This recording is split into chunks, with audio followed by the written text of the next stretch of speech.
সবাই কোথায়? ভেবেছি আরো অনেক আছে, আর কেউ নেই, আমরা এই কজনই পড়ি। আগে সবাই আসতো বল, এখন সব ছেড়ে দিয়েছে। ছেড়ে দিল কেন? আরে কাজ করতে হয় না ওদের, খাবে কি, তাই না বল? আচ্ছা ওরা কাজ করে, পড়ে না? পেটে খিদে নিয়ে পড়া যায় না বুঝলি, মা আমাকে মুড়ি দিয়ে দেয় বলে আসি, আর ওদের তো কিচ্ছু জুটতো না। আরে ওই সময়টা কাজ করলে মুড়ি টুড়ি তো জুটবে, সেই জন্যই ছেড়ে দিয়েছে। আমার পড়তে ভাল লাগে না, আমিও পড়া ছেড়ে কাজ ধরবো। আরে এত গরিব ওরা, খেতে পায় না বলে পড়াশোনার মজাটাও বোঝেনি। কি কষ্ট। আমাদের হেডমিস প্রণীতা মিস কি সুন্দর পড়া বোঝাতেন, আবার ডাইনিং রুমে এসে দেখতেন আমরা ঠিকঠাক খেয়েছি কিনা। আস্তে আস্তে।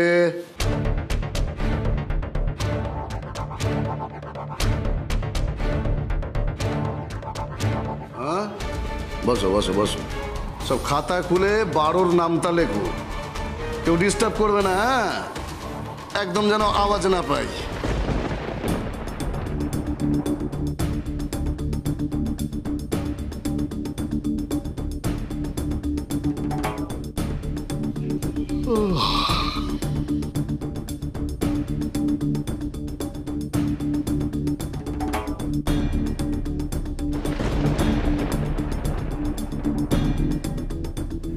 কিরে লেখ, আমাদের এটা শেখায়নি রে।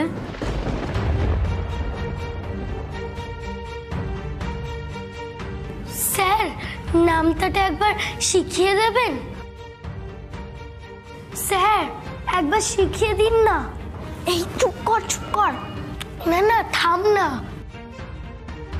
স্যার একবার নামটাটা পড়িয়ে দিন না।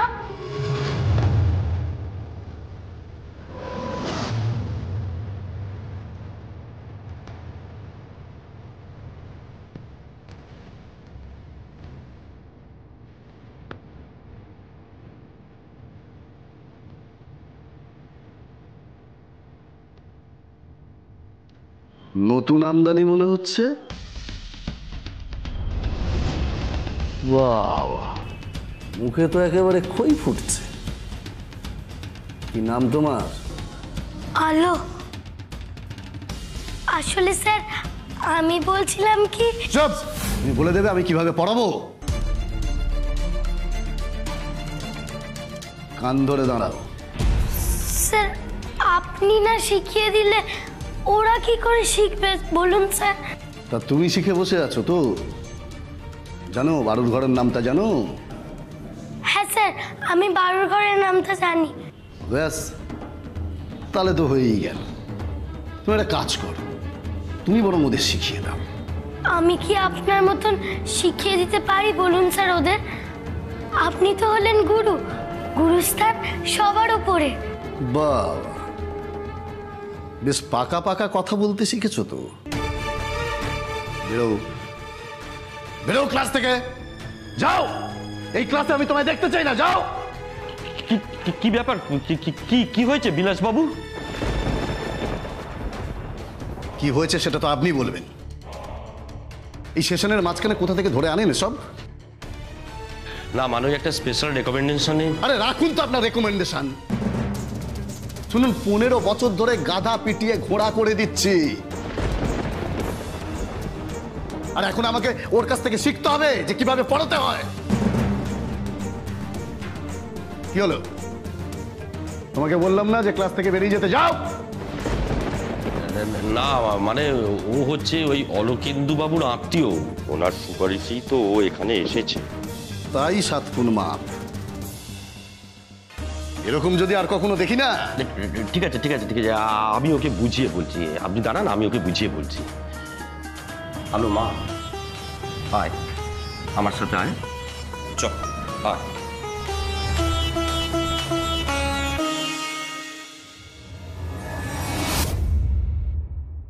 শোনো আলো, উনি হলেন বিলাস স্যার, উনি এখানকার অঙ্কের টিচার।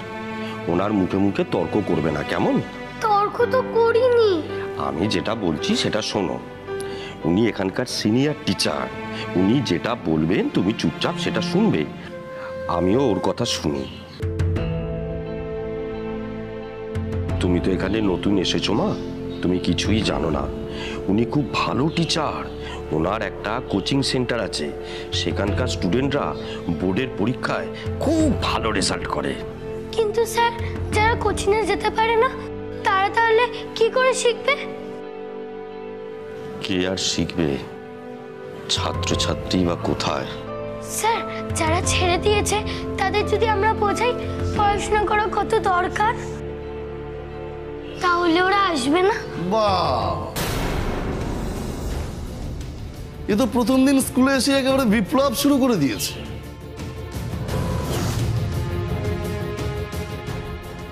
তোমাকে যেন আমার ক্লাসে আমি দেখতে আর না পাই, কথাটা যেন মনে থাকে। প্লিজ স্যার, আমি পড়তে চাই, আর আমি চাই সবাই পড়ার সুযোগ পাক। তুমি কি চাও আমি সেটা শুনতে চাই না। অলকেন্দু বাবুর আত্মীয় বলে তুমি মনে করো না যে তুমি আমার মাথার উপরে ছড়ি ঘোরাবে। আমার ক্লাসে আমি তোমায় ঢুকতে দেব না। কেন দেবেন না? ওর অপরাধটা কি?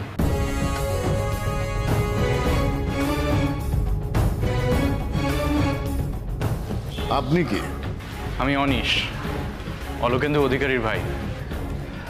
আলোকে এখানে ভর্তি করাতে এসেছিলাম, এখানে চিৎকার চেঁচামেচি শুনে এদিকে এলাম। আলো তো কোনো ভুল কথা বলেনি। আমার দাদাই স্কুলের জন্য অনুদানের ব্যবস্থা করে দিয়েছেন। তো স্কুলে যদি ছাত্রছাত্রী না আসে তাহলে তো সেই টাকাটা পুরো নষ্ট হবে, তাই না? সেটা স্কুল ভাববে, বাইরের কেউ নয়। আচ্ছা, তা প্রশ্নটা যদি প্রেস করতো তাহলে ওই একই উত্তর দিতেন তো? বা ধরুন এডুকেশন ডিপার্টমেন্ট, নাকি তারা সবাই বাইরের লোক? অনিশ বাবু, কিছু মনে করবেন না, ব্যাপারটা আমরা দেখছি। আলোর পড়াশোনায় খুবই আগ্রহ, অনেক প্রশ্ন করে, জানতে চায়। তা ওর এই আগ্রহটা যদি শুরুতেই এভাবে নষ্ট করে দেওয়া হয় তাহলে তো আমরাও চুপ করে বসে থাকবো না। চল আলো। কোথায়? বাড়ি। ছুটির সময় হয়েছে। সরি স্যার, আমাকে ক্ষমা করে দেবেন। আমি আর কখনো এরকম কাজ করব না, মন দিয়ে পড়াশোনা করব। চল।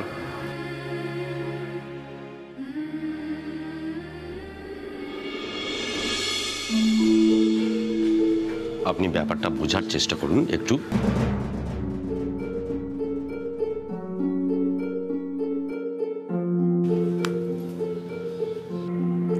হ্যালো স্যার, আমি ওই কিশোরীবালা বিদ্যালয় থেকে বিলাস পাল বলছি।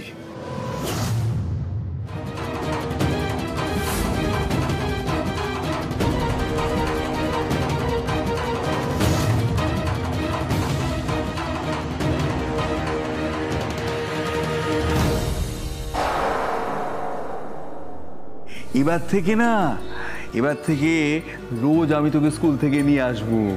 সত্যি জেঠুমনি? হ্যাঁ রে।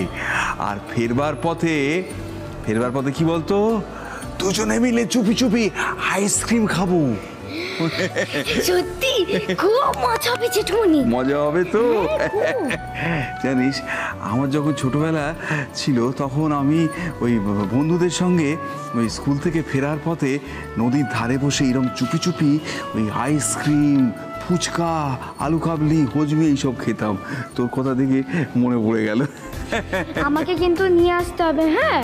আর আমরা রোজ আইসক্রিম, হজমি এইসব কিন্তু খাবো। সে তো খাবো, কিন্তু যদি তোর বাবা জানতে পারে তাহলে? কেউ জানতে পারবে না, প্লিজ তুমি আমাকে নিয়ে আসবে তো, প্লিজ। পাগলি যাবো। ঠিক আছে ঠিক আছে, তাই হবে। রোজ আমি ছায়া মামনিকে নিয়ে আসবো।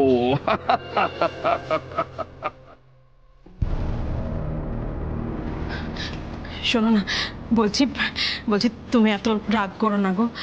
দেখো দেখো, আমরা তো সত্যি জানি না ঘটনাটা কি ঘটেছে। আচ্ছা তুমি আমাকে বলো, অনিশকে ডেকে একটু জিজ্ঞেস করে নিলেই তো হয় কি হয়েছে। আচ্ছা আমি কথা দিচ্ছি, আলো যদি সত্যি দোষ করে থাকে আমি ওর হয়ে একটাও কথা বলবো না, কিন্তু যে না না বলছি কি, তুমি এত রাগ করো না। দেখো ও তো একটা বাচ্চা। বৌমনি, বৌমনি তুমি রাগ করো না বলে এমন সব কথা বলছো যে রাগ করে না থাকাটাই বোধহয় মুশকিলের। না না, আমি অন্য কথা বলছি। আমি বলছি বৌমনি, তুমি দাদার কথাটা একবার ভাবার চেষ্টা করো তো। এই যে দাদার কাছে ফোনটা এলো না, দাদার প্রেস্টিজটা কোথায় থাকলো বলো তো? তাছাড়া এই যে বিলাসবাবু, উনি তো একজন টিচার, উনি কেন মিথ্যে বলতে যাবেন বলো তো? ওনার সঙ্গে তো আলোর পুরনো কোনো শত্রুতাও নেই। ইনফ্যাক্ট উনি তো আলোকে চেনেনই না, তাই না বৌনি?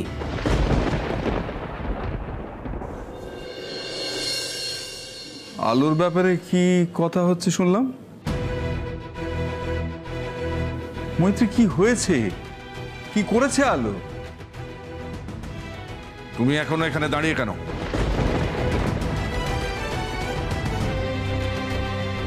মালা, মালা।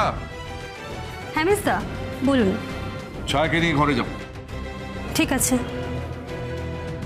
ছায়া জলখাবার খেয়ে ফ্রেশ হয়ে একটু ঘুমিয়ে নেবে। হ্যাঁ, সন্ধ্যাবেলায় পড়ার সময় তোমায় যেন ঢুলতে না দেখি।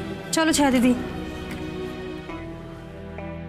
বাপি খুব রেগে আছে, আলুটা আবার বকা খাবে। শোনো না, আমি বলি কি, তুমি একটু ঘরে গিয়ে ঠান্ডা হয়ে বসো। আচ্ছা কতক্ষণ এইভাবে পায়চারি করবে বলো? আমি এক কাজ করছি, আমি একটু শরবত বানিয়ে দিই, তুমি খাও। পরে আলো এলে না হয়।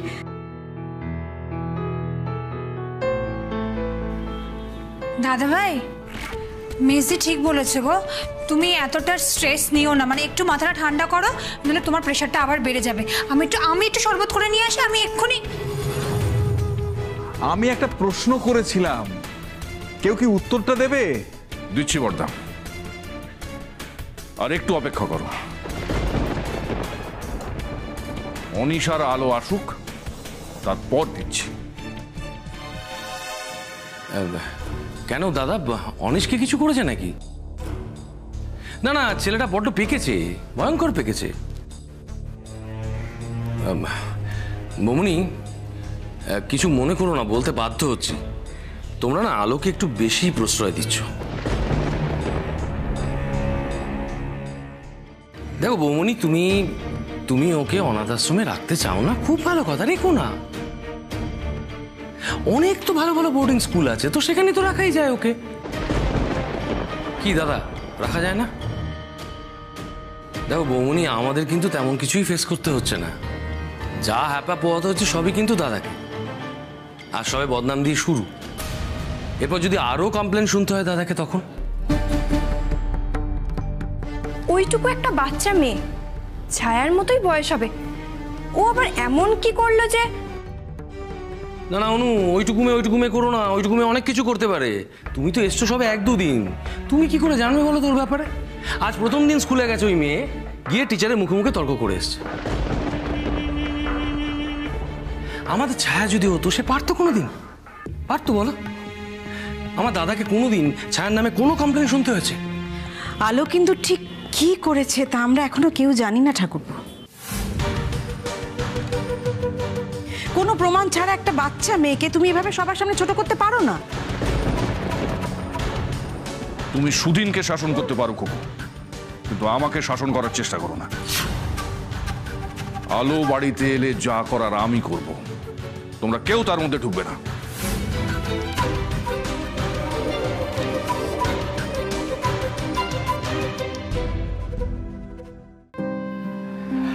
তবে আলো, আমার কিন্তু তোদের স্কুলটা বেশ পছন্দই হয়েছে। তোর কেমন লাগলো? ভালো। বন্ধু টন্ধু হলো? কি হয়েছে আলো, কি ভাবছিস? স্যার আমার উপর খুব রেগে গেছেন গো অনিশ কাকু, আমার মনটা খুব খারাপ। আমাকে আর কোনোদিনও ক্লাসে ঢুকতে দেবেন না, দেখো। ধুর বোকা মেয়ে, ওরকম আবার হয় নাকি? কেন তোকে ক্লাসে ঢুকতে দেবে না? আমি জানি স্যার আমাকে ক্ষমা করেননি, উনি আর ক্লাসে আমাকে কোনোদিনও ঢুকতে দেবেন না, আর আমি কোনোদিনও অঙ্ক শিখতে পারবো না। আমার আর কিচ্ছু ভালো লাগছে না গো অনিশ কাকু। একদম কিচ্ছুই ভালো লাগছে না? আচ্ছা তোর কি মনে হয়, তুই কি কোনো ভুল করেছিস? আমি ভুল করিনি, তাহলে স্যার আমার উপর রেগে গেলেন কেন? কি বলতো, সত্যি জিনিসটা না সবাই সহ্য করতে পারে না, কঠিন তো। কিন্তু জেনে রাখবি, সত্যের জয় সর্বদা হয়। স্যার আজকে রেগে আছে, কিন্তু রাগ পড়লেই দেখবি উনি বুঝতে পারবেন তুই যেটা করেছিস সেটা একদমই ভুল না। অনিশ কাকু, আমাদের ক্লাসে সোমা বলছিল আগে নাকি ওরা অনেকে পড়তে আসতো, তারপর একে একে ওরা সবাই ছেড়ে দিল, ওরা নাকি এখন কাজ করে। জানি রে, খেতেই পায় না তো পড়াশোনা। তুই আর একটু বড় হ, এসবগুলো আরো ভালো বুঝতে পারবি। যাকে আমাকে বলতো, ওই দেখো। হ্যাঁ হ্যালো। হ্যালো অনিশ, বলছি তোমরা কোথায় রয়েছো গো? এই তো আমরা ফিরছি। বলছি আলোর স্কুলে আজকে কি হয়েছে, ও কি করেছে? তুমি এসব কথা কি করে জানলে? মেজদার কাছে একটা ফোন এসেছিল, আমি তখনই শুনলাম।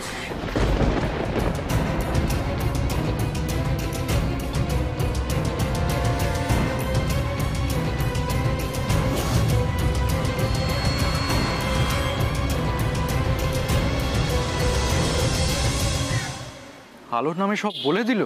কি হয়েছে অনিশ কাকু? না না কিছু হয়নি, কিছু হয়নি।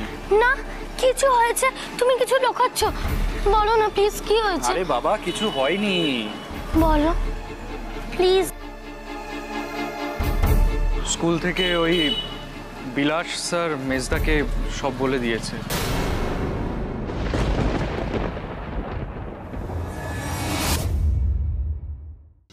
কি গো মেজদি, অনিশ এখনো এলো না আলোকে নিয়ে? সে কি কি গো, স্কুল তো কখন ছুটি হয়ে গেছে। ছায়া বাড়িতে চলে এলো, আলো এখনো আসতে পারলো না। সেই তো কথা, উনি তো সে কখন বললো আসছি, এইটুকু রাস্তা আসতে এতক্ষণ সময় লাগে? অবাক লাগছে আমার। কটা বাজে, তুমি একটা ফোন করো না, একটা ফোন করে দেখো না কত দূর এলো অনিশ, দেখো না। না না না, আমি অনিশকে ফোন করতে পারবো না, বড্ড ট্যাকস ট্যাকস করে কথা শোনায় অনিশ। আমাকে আবার বলবে তোমার জেনে কি দরকার। আরে বাবা আমার টেনশন হচ্ছে, আমার সন্দেহ হচ্ছে বলেই তো তোমাকে বলছি ফোনটা করতে। এরকম তো হতেই পারে যে আগে থেকে কেউ ওকে ফোন করে সতর্ক করে দিল যে দাদা বাড়িতে রেগে ফায়ার, দেরি করে আসিস, দেরি করে এলো সে, তো হতেই পারে না। কিন্তু আমার টেনশনটা তো আবার অন্য জায়গায়। দাদা ভাই, আলোটা যা শুরু করেছে ওর প্রভাবে আমাদের ছায়াটা না বিগড়ে যায়, আমার ভীষণ টেনশন হচ্ছে জানো তো।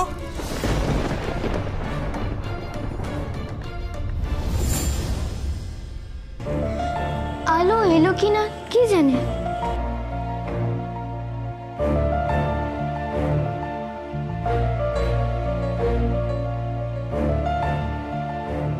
আলো কি এমন করলো যে বাপি এত রেগে গেল? আলো তো আমাকে সব সময় বকা খাওয়ার হাত থেকে বাঁচায়, কিন্তু আমি ওকে পারবো বাঁচাতে?